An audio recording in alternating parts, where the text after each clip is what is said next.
Learn faster. Master more. The complete guide to ultralearning success.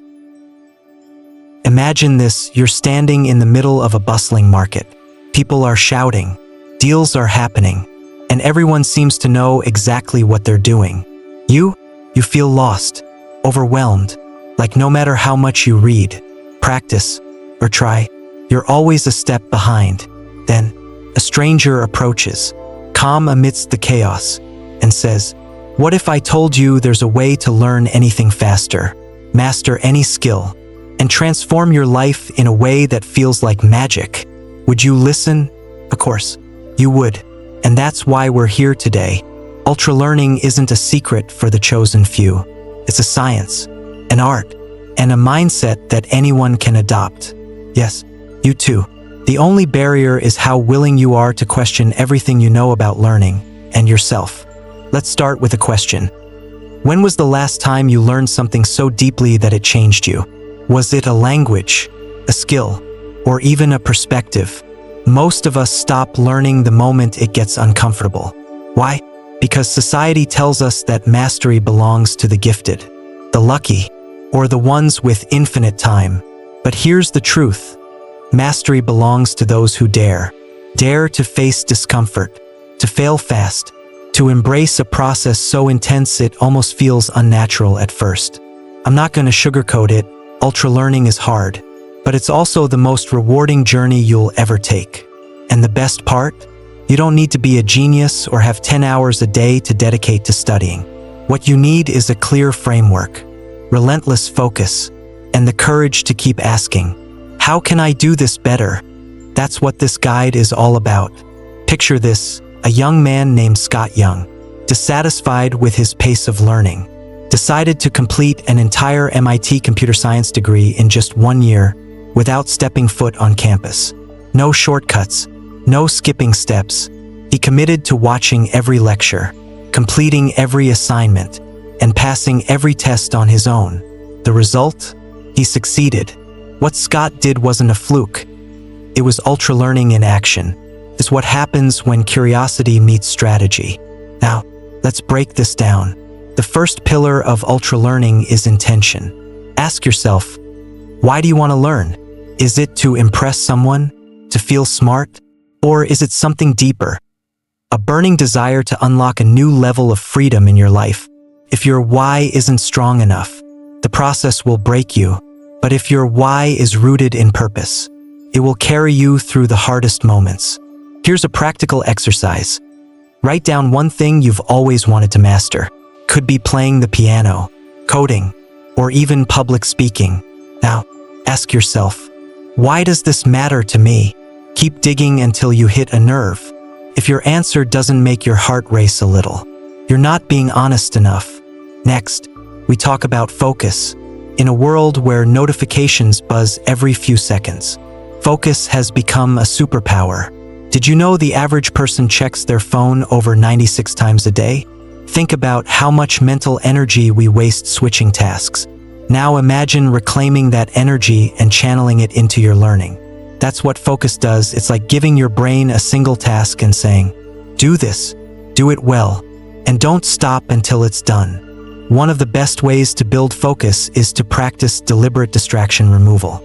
Turn off your phone, close unnecessary tabs, and create an environment where the only thing you can do is work. Yes, feels extreme. Yes, it's uncomfortable, but comfort zones don't breed mastery. And then there's directness. This is where most people fail. You can read all the books in the world about swimming, but until you get in the water, you'll never know how it feels to float. Ultralearning is about diving in. Even if you're scared, if you want to learn a language, speak it every day even if you sound ridiculous. If you want to master public speaking, put yourself on stage before you're ready.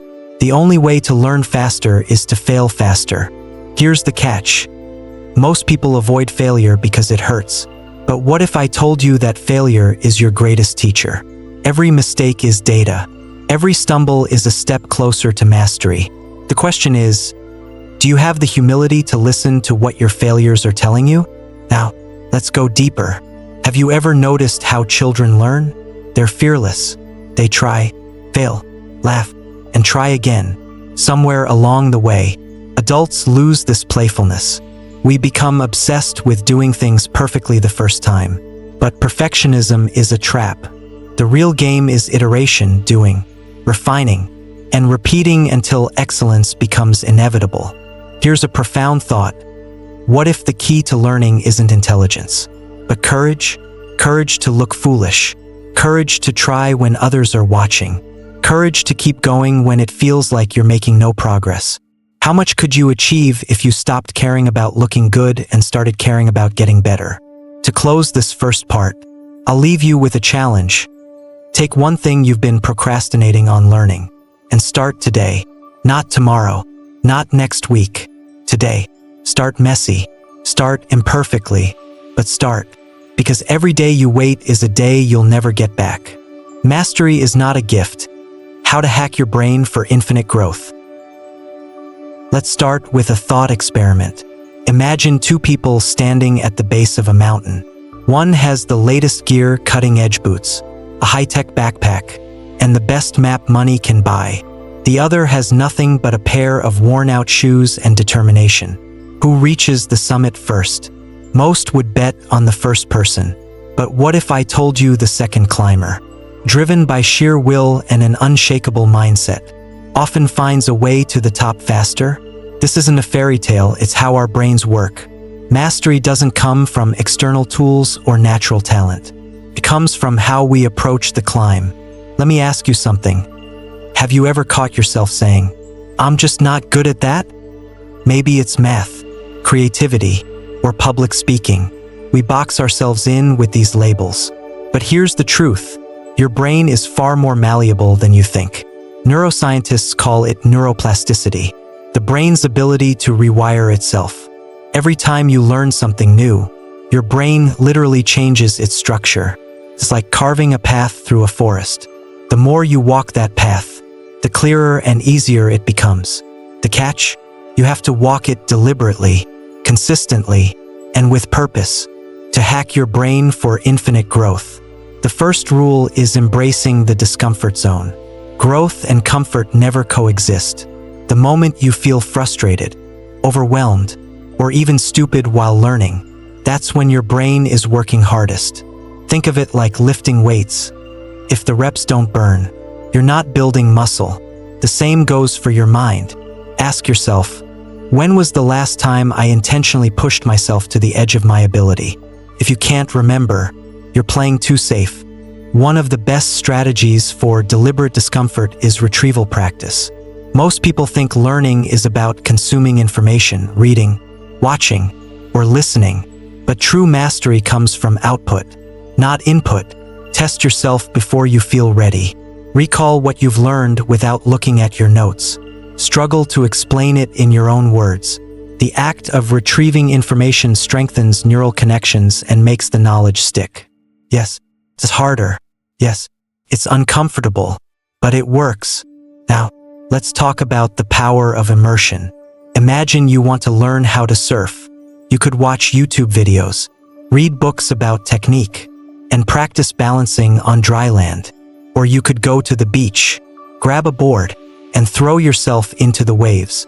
Which approach do you think leads to faster mastery? The same principle applies to any skill. If you want to learn a language, immerse yourself in an environment where you're forced to use it. If you want to learn coding, build real projects instead of just watching tutorials. Immersion isn't just a learning method, it's a mindset shift. It forces you to adapt, to think on your feet, and to grow faster than you thought possible. Here's a profound question to ponder. What would your life look like if you fully immersed yourself in mastering one skill for just 6 months? No distractions, no half-hearted efforts, just pure, focused immersion. How would that change your career, your confidence, or even your sense of self? Most people will never know because they're too afraid to commit. But the ones who do, they change their lives forever. Now, let's address a common obstacle: fear of failure. If you're serious about ultralearning, failure isn't just inevitable, it's essential. Thomas Edison famously said, "I have not failed, I've just found 10,000 ways that won't work. What he didn't say is how painful, exhausting, and demoralizing those 10,000 attempts must have been. But here's the twist. Edison didn't see failure as a reflection of his worth. He saw it as feedback. That's the mindset you need to cultivate. Every failure is a data point. It's a clue, a breadcrumb leading you closer to success. One powerful technique for reframing failure is the 1% rule. Instead of aiming for perfection, aim to get 1% better every day. If you fail, ask yourself, what can I learn from this? What can I do differently next time? Over time, those 1% improvements compound into extraordinary results. Remember, mastery isn't about avoiding failure, it's about learning how to fail better. Let's shift gears and talk about the science of deep work. Cal Newport, author of Deep Work, argues that the ability to focus deeply is the superpower of the 21st century. But here's the problem. Our brains are constantly distracted. Social media, email, and endless notifications have trained us to seek instant gratification. Deep work is the antidote. It's the deliberate practice of focusing intensely on a single task for an extended period, free from distractions. Here's a practical challenge. Block off 2 hours tomorrow for deep work. Turn off your phone, close all unnecessary tabs, and commit to working on one high-value task. No multitasking, no excuses. It will feel uncomfortable at first, like detoxing from an addiction. But over time, you'll find that those deep work sessions become your most productive and rewarding hours of the day. As we move toward the end of this second part, I want to leave you with a story. During the Renaissance, an artist named Michelangelo was commissioned to sculpt the famous statue of David. When asked how he created such a masterpiece, he reportedly said, "I saw the angel in the marble and carved until I set him free." That's what ultralearning is all about. It's not about adding more. It's about chipping away at distractions, excuses, and limiting beliefs until your true potential is revealed. Before we continue, reflect on this. What limiting belief is holding you back from ultralearning? What story have you been telling yourself about why you can't achieve mastery? Write it down, look at it, and then ask yourself, what if this isn't true? The final frontier, turning knowledge into unstoppable momentum. Imagine this: you've climbed the mountain, reaching the summit you once thought was impossible. The air is thinner, the view breathtaking, but as you look around, you realize something profound. This isn't the end. It's just the beginning, because mastery isn't a destination. It's a process, a continuous unfolding.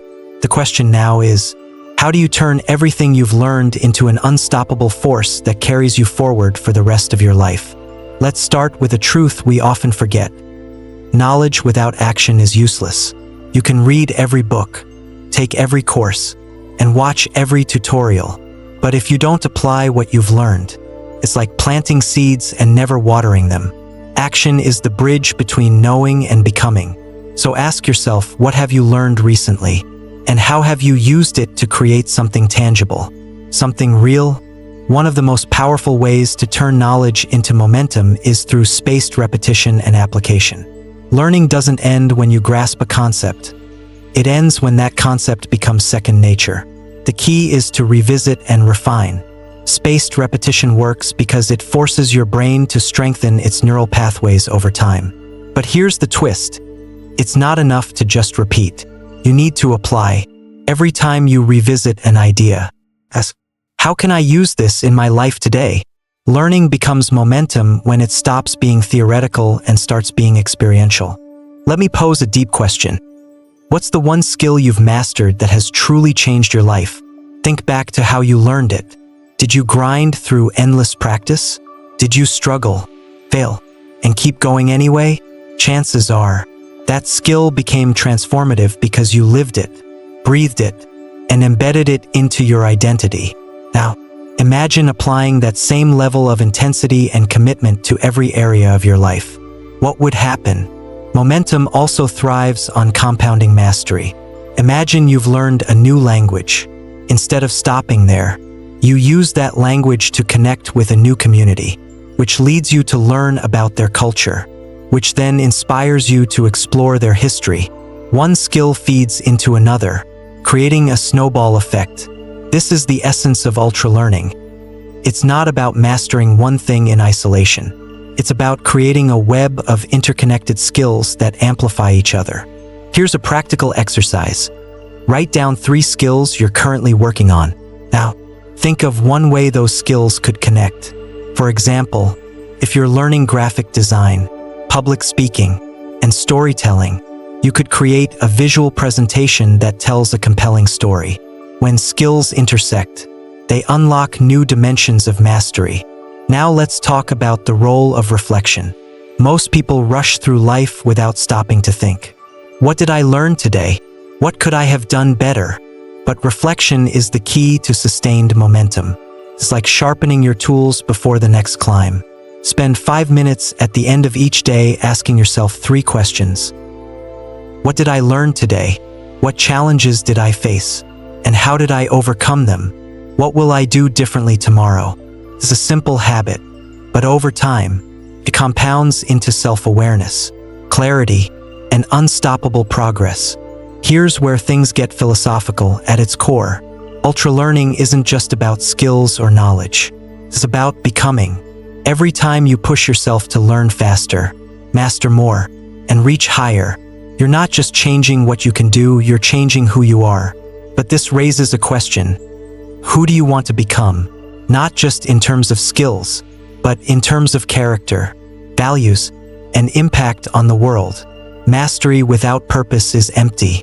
Momentum without direction is chaos. So take a moment to reflect. What's the ultimate vision you have for your life? And how does learning fit into that vision? The final piece of the puzzle is community. Mastery is often seen as a solitary pursuit. But the truth is, no one climbs a mountain alone. Surround yourself with people who challenge you, inspire you, and hold you accountable. Share your goals, seek feedback, and learn from others' perspectives. When you build a community of learners, you create a positive feedback loop that fuels your momentum. Here's a challenge. Reach out to someone who inspires you, a mentor, a friend, or even a stranger who's ahead of you in your learning journey. Ask them one simple question. What's the most important lesson you've learned about mastering this skill? Their answer might surprise you, and it might be the spark you need to take your momentum to the next level. As we near the end of this journey, let me leave you with a story. In ancient Greece, there was a philosopher named Socrates. He was considered one of the wisest men of his time, not because he knew all the answers, but because he was unrelentingly curious. When asked about his wisdom, Socrates famously said, "I know one thing, that I know nothing." This humility, this insatiable thirst for knowledge, is what made him great, and it's what can make you great too. So, here's your final challenge. Commit to becoming a lifelong ultralearner. Don't stop at this video. Don't stop at your next goal. Keep climbing, keep questioning, and keep pushing yourself to grow. Because the truth is, the summit is never the end. It's just the beginning of a new horizon. And now, I'll leave you with one last question to ponder. If you could master one skill that would leave an undeniable mark on the world, what would it be? And what's stopping you from starting today?